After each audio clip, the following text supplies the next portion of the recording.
Selamat datang kembali di pembahasan mendalam kita. Nah, hari ini nih kita mau ngajak Anda jalan-jalan virtual ke sebuah distrik di Tokyo yang namanya, mungkin bikin kaget dikit, Nagasaki. Betul banget. Ya, Nagasaki di distrik Toshima, Tokyo. Ini bukan, sekali lagi bukan, kota pelabuhan terkenal yang di Kyushu itu ya. Haha, iya sering banget orang salah sangka. Dan kali ini kita bakal gali dari berbagai sumber nih. Ada artikel, catatan sejarah lokal, bahkan info soal proyek budaya yang unik banget nyambungin Nagasaki ini sama sejarah lain. Oke, jadi misi kita hari ini apa nih? Kita mau coba bongkar cerita-cerita yang mungkin jarang kedengeran. Ngungkap permata tersembunyi di area Nagasaki Toshima ini. Ya yang sering kelewat gitu deh sama turis, bahkan mungkin sama orang Tokyo sendiri. Nah, itu dia. Pertanyaan utamanya kan, kenapa sih ada nama Nagasaki di Tokyo? Terus, ada hubungannya nggak sama kota Nagasaki yang ya kita tahu punya sejarah besar itu? Dan kok bisa area yang kelihatannya biasa aja ini malah jadi tempat lahirnya legenda seni sama manga Jepang? Yuk kita bedah bareng-bareng. Oke, kita mulai dari yang paling dasar dulu deh. Namanya, Nagasaki di Toshima. Ini gimana ceritanya? Ada koneksi sama Nagasaki di Kyushu atau gimana? Nah ini pertanyaan bagus, dan jawabannya lumayan berlapis ternyata. Nggak sesimpel itu, ada beberapa teori gitu. Oh iya, apa aja tuh? Yang pertama, ini mundur jauh banget ke zaman Kamakura. Ada teori yang nyambungin nama ini sama klan Nagasaki. Mereka ini pengikut pentingnya klan Hojo gitu yang berkuasa waktu itu. Klan Nagasaki, zaman Kamakura, itu kan sekitar abad 13-14 ya? Betul. Konon, klan ini punya wilayah kekuasaan namanya Chigyo di area yang sekarang jadi Nagasaki ini. Ada catatannya juga di dokumen era Muromachi. Jadi, ini teori yang paling tua. Wow, jadi namanya udah ada dari ratusan tahun lalu ya?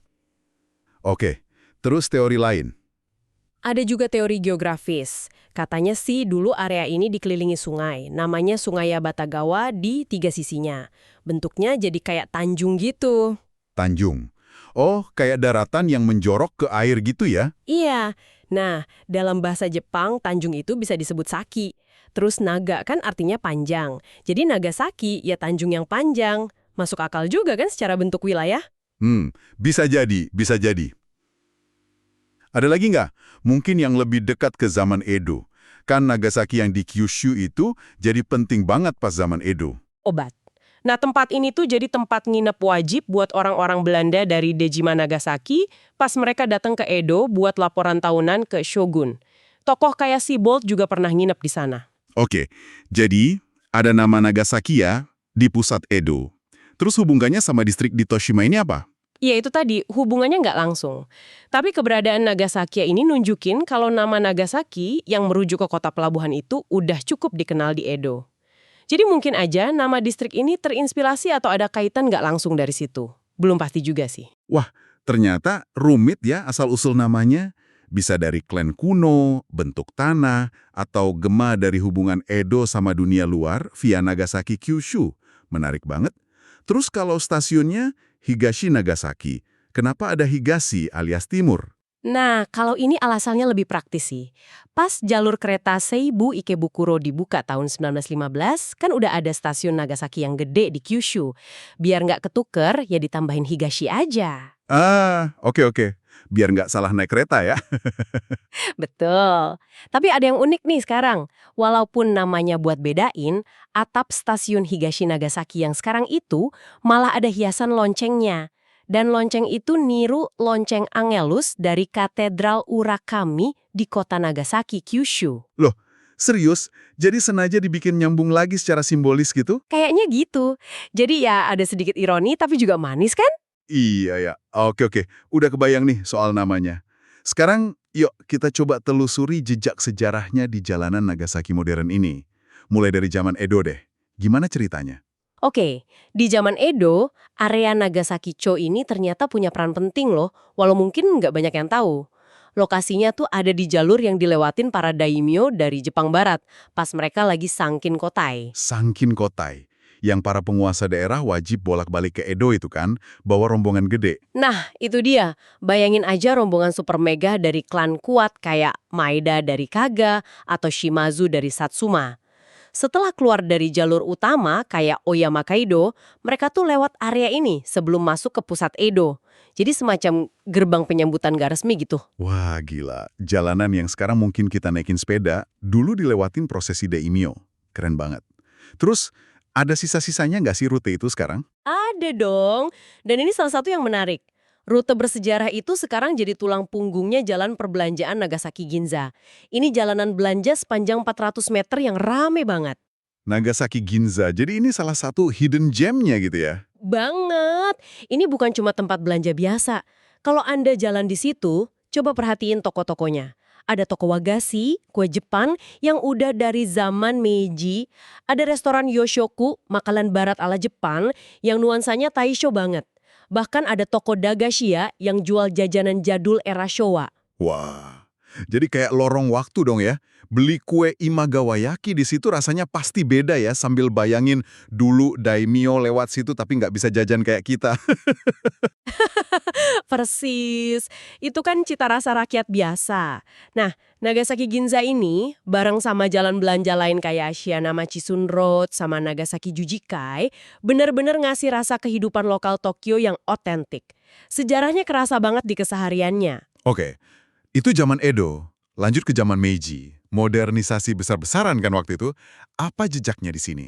Modernisasi paling kelihatan ya dari kereta api. Tahun 1885, jalur kereta Shinagawa, yang sekarang jadi bagian penting jalur Yamanote itu, dibangun ngelewatin pinggiran area ini. Oh ya, ada peninggalannya? Ada, dan ini keren banget. Namanya Jembatan Sungai Shibuya atau Shibuya Gawa Kyoryo. Ini jembatan lengkung dari bata merah, khas banget bangunan era Meiji. Dan hebatnya, jembatan ini masih kokoh nopang rel kereta Yamanote yang super sibuk itu, sampai sekarang. Serius, jembatan bata merah dari tahun 1880-an masih dipakai jalur Yamanote. Itu pasti kontras banget ya liatnya. Iya, kontras banget. Coba deh berdiri di bawahnya. Lihat struktur baja modern di atas, terus bata merah kuno di bawahnya. Kadang bisa kerasa getarannya pas kereta lewat. Coba bayangin dulu pas lokomotif uap pertama kali lewat. Orang-orang pasti takjub banget kan? Buat yang suka sejarah industri atau kereta, ini spot foto yang unik banget. Keren. Oke, udah kebayang nih jejak sejarah fisiknya.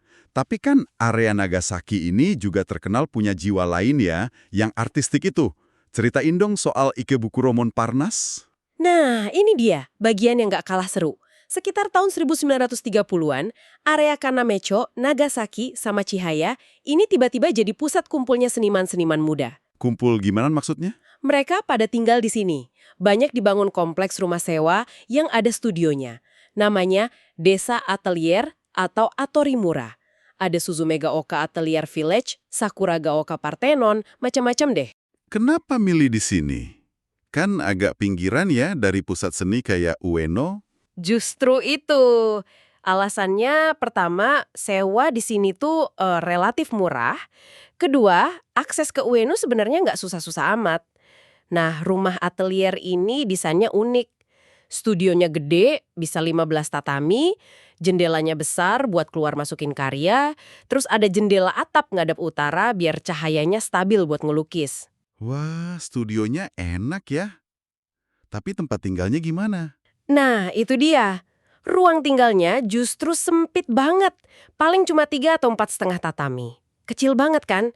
Ini nunjukin prioritas mereka. Seni dulu, baru nyaman. Haha, iya juga ya.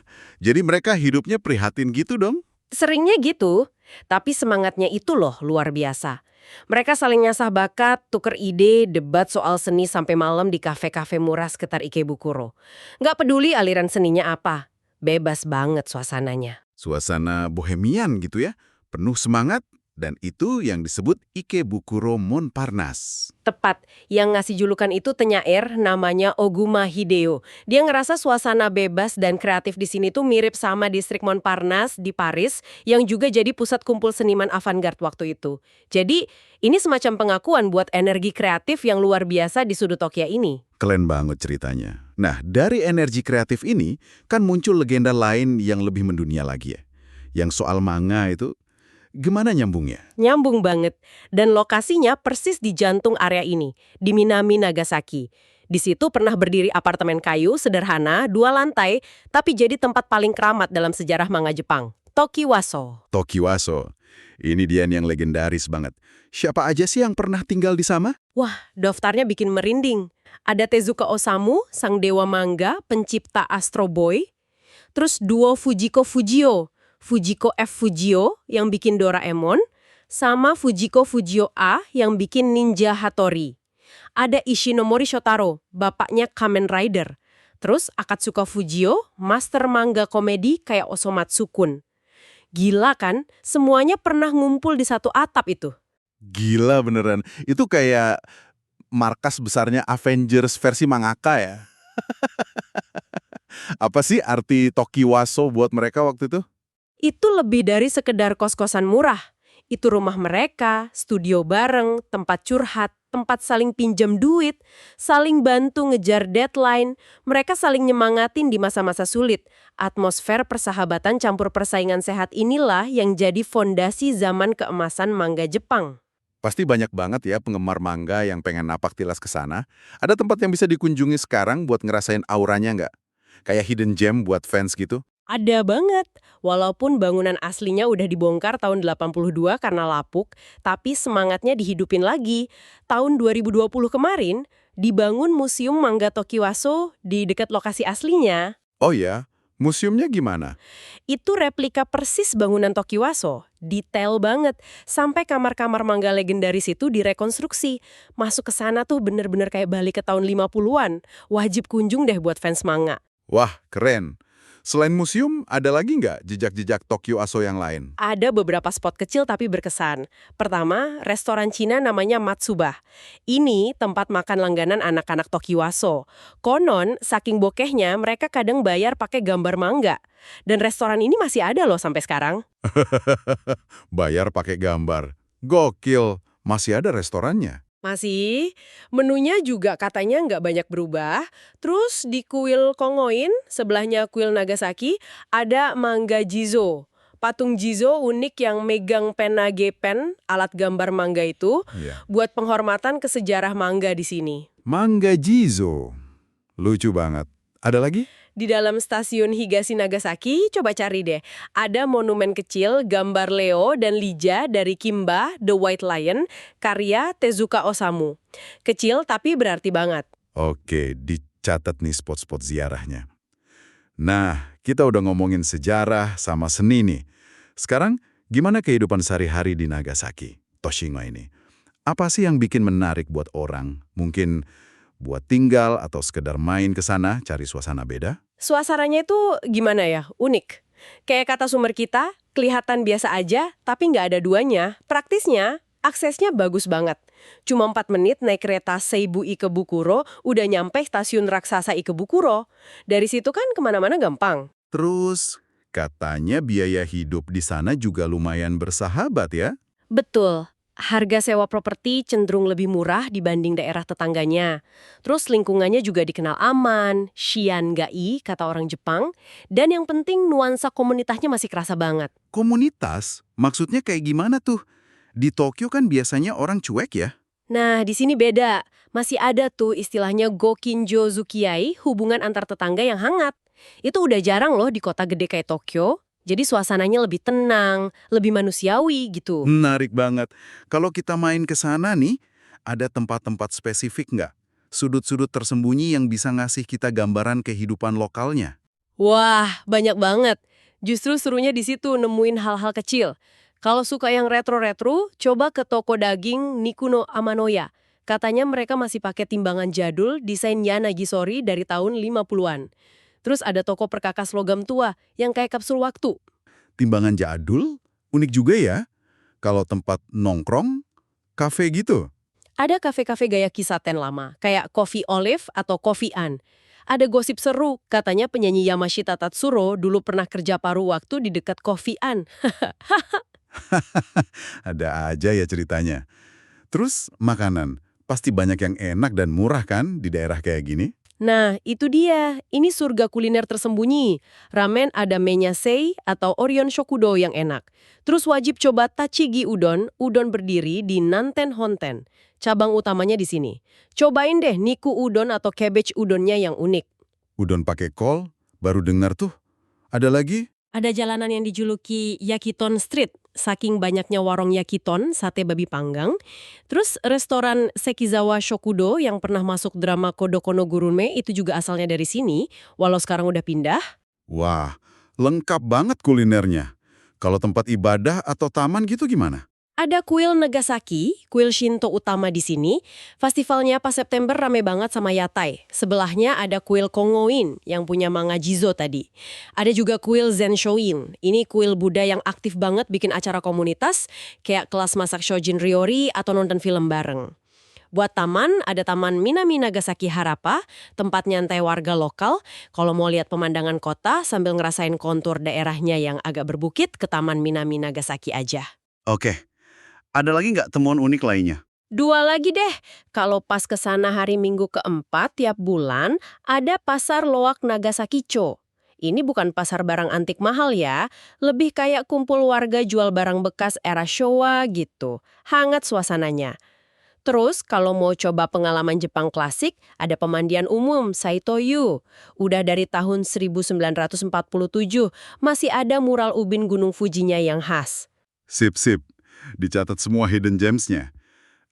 Sebelum kita tutup nih, tadi kan disebut ada proyek yang nyambungin sejarah Shibuya sama kota Nagasaki di Kyushu ya. Itu gimana ceritanya? Beda lagi nih kayaknya. Iya, ini koneksi yang beda tapi menarik juga buat konteks. Namanya Shibuya Nagasaki Historical and Cultural Information Dissemination Juku. Jadi ini proyek buat neliti dan nyeritain tokoh-tokoh dari kota Nagasaki Kyushu yang punya peran penting di Edo atau Tokyo. Oh, jadi fokusnya ke orang Nagasaki kota yang ada di Tokyo ya? Bukan distrik Nagasaki di Toshima ini? Betul, kayak ahli meriam Takashima Shuhan, seniman Kozone Kendo, penerjemah Hirai Gijuro, fotografer pionir Ueno Hikoma. Mereka pakai Shibuya sebagai pusat penyebaran informasinya, terutama buat anak muda. Jadi, ya ini nunjukin kalau sejarah Tokyo sama Nagasaki, kota ya, itu emang saling terkait dari berbagai sisi, melengkapi cerita kita soal Nagasaki di Toshima. Oke, paham.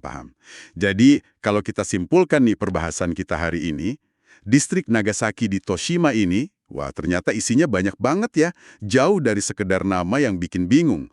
Ada sejarah panjang dari zaman feodal, jejak modernisasi Meiji, terus ada jiwa seni yang melahirkan Ikebuku Romon Parnasse, sampai jadi tempat lahirnya legenda manga di Tokiwaso. Bener banget. Dan semua sejarah besar itu nyampur sama kehidupan lokal yang sekarang, yang rasanya tuh otentik, hangat, banyak banget sudut-sudut menariknya. Toko retro, kuil tenang, makanan enak murah, pasar loak, sento. Ya itu tadi, kelihatan biasa aja, tapi nggak ada duanya.